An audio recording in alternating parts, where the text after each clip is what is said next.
I don't know what it is, but that first coffee in the morning, it is potentially like the best feeling ever, where you can just see a little better and the trees outside just look a little greener. Oh man, and you just get better news and better news. So right now, I think we just closed a client yesterday. Might close another client today. But that means I need to hire someone else. And so I'm looking for a role, and it's going to be someone that can do a lot of the shit tasks that everyone on the team is currently doing. But that would free up more time for everyone, so everyone can just continue to focus on higher leverage stuff. And then everyone sings Kumbaya, right? And I like business. This is fun. This is the fun stuff, where it's like this massive puzzle that you just kind of have to put together in your head. And one thing works like this, and then it works, and then it's just this choo-choo chain that's just chugging along. And so I was supposed to have a call right now with one of my clients, but the dude's in Europe just having fun. And so I don't know where he is. Ken's gonna hear about this later, and so I need to make a stupid video for this channel that I make stupid videos on every single day. I see a lot of growth coming. And mainly this new client, I don't care if I'm out of pocket cost working for him. I just want to work with him because he's in a space that I want to learn about, genuinely. He has a marketing agency where they do high 8 figures per year, but he spends almost all of his times on his billboard company. And you would say, Josh, why the hell would he have a billboard company? He already makes $50 million a year. Exactly. Billboards are like the #1 tax haven on earth that no one even knows about. In the summertime, it looks like a bill's going to get passed that will increase the bonus depreciation, which means how much of the billboard cost you can write off year one to 100%. So that means if a billboard's $1 million and you finance it, so you put $200,000 on, you take on $800,000 of debt, you can write off $1 million off your active income year one. That's huge. That is catastrophically huge. And you're locking in super long-term leases with large companies and government entities for like 10 plus years. And you don't have shitty tenants. And billboards are not going anywhere. There's a lot of zoning issues. There's a lot of things that make them really, really favorable. And this is a space that I want to be in really bad. And so, and this guy has all the connections in the marketing world, which is the company that we have. We have an organic social media marketing, and he works with guys like the lottery. So one of his clients is the lottery for a certain state, and that they pay him 8 figures per year to market and get people to spend money on the lottery. Another one of his clients is Disney, and another one would be a football stadium in a certain state.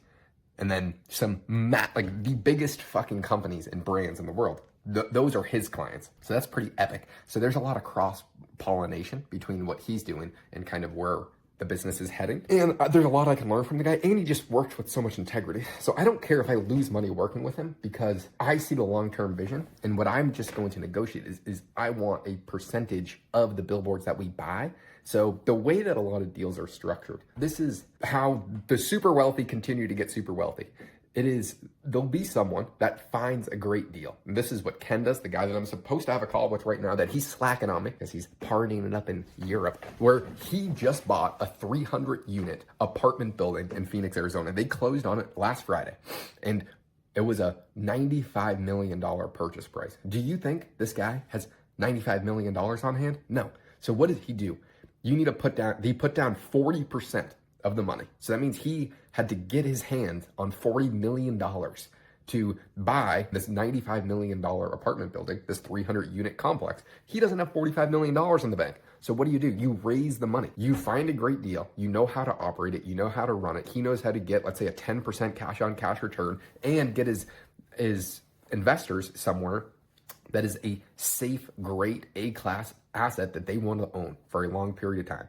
And so he raises the money from a bunch of other people. Someone like me would give him $250,000. Someone like you would give him $250,000. And he raises that from a ton of people. Those are called LP investors or limited partner investors. Ken, for putting on the deal, he is called the GP, the general partner. And the way that these deals are structured is you can go anywhere from 20 to 30% GP. So let's just take an easy example. Ken and his company would get 25% of the deal for putting everything together, for running everything, for managing it, for getting the returns. And this is a lot of work.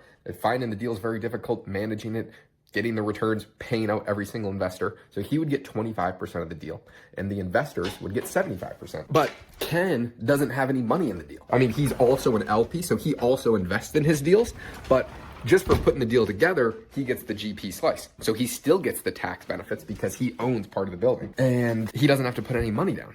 So what I would structure with this guy in the billboard space is we want more deal flow. His objective is he can get access to capital.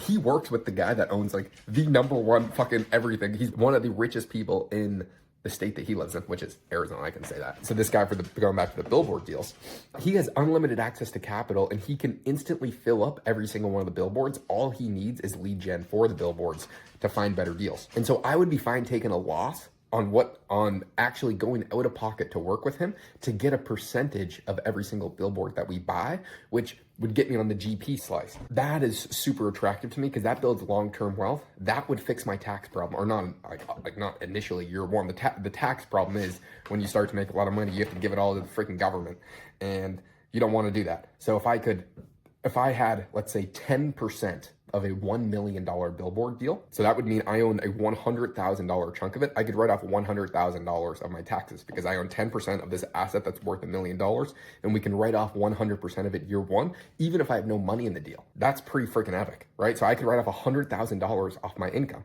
So let's say, these are completely fake numbers. Let's say I made $1 million. I would then, my taxable income would instantly go down to $900,000. We buy 10 of these things, now I'm at a loss. I no longer make money. And I have an asset that is paying me to own it. So let's say I own 10% of this deal and the deal was pumping out $150,000 per year. That means I would be getting $15,000 per year for doing nothing. And if we had 10 of these, I'd be getting $150,000 per year.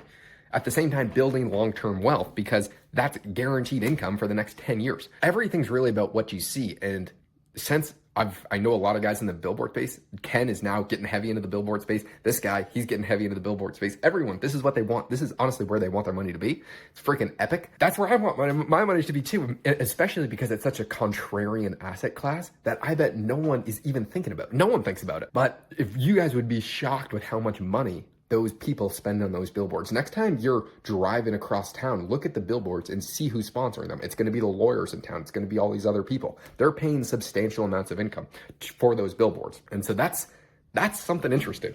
So I'm going to find a way to work with this guy because he's freaking awesome.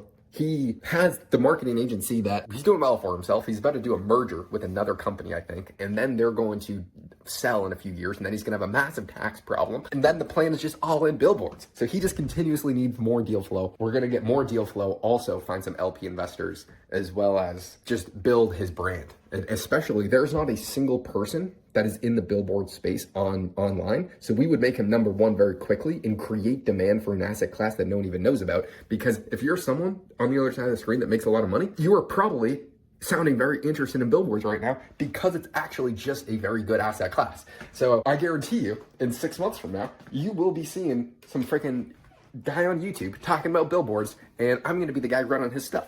And on all social media, that is at least the objective. And then if we find deals, maybe I'll get a little piece of the GP slice, which is actually what's really interesting to me. So a lot of people talk about creative financing for like YouTube or for real estate, for all these things. I creatively structure deals for my agency where I want to work with people, hyper specific, let's say wealth over the long term, and it's not immediate gains.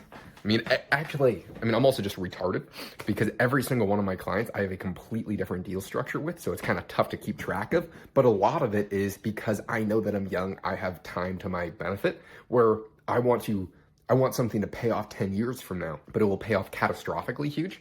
And that's what I'm cool with, especially when your business is super high demand. So it's really, I creatively structure a lot of deals with new clients that we take on based upon what the objectives are. Let me take a new client, for example. Something that I want to negotiate in the contract is he's one of the number one tax guys in the entire world. He's one of the largest tax companies. We're going to be doing everything for him. Something that I want to structure is, guess what? Having someone from his team do my taxes. So I instantly will have a super high caliber tax strategist helping me to where you still have to file shit when you're doing these like high leverage moves, especially when you're making a bit of money. But tax planning is something that is, unfortunately, I've had to turn into a hobby of mine because taxes suck. And the last thing on earth that I want to do is give my stupid money to the government, right, Bogey? Bogey doesn't even listen to me when she comes in. She's an old lady now who is she's falling down the stairs. She's like 13 years old. She doesn't want me to pay taxes, and I don't want to either.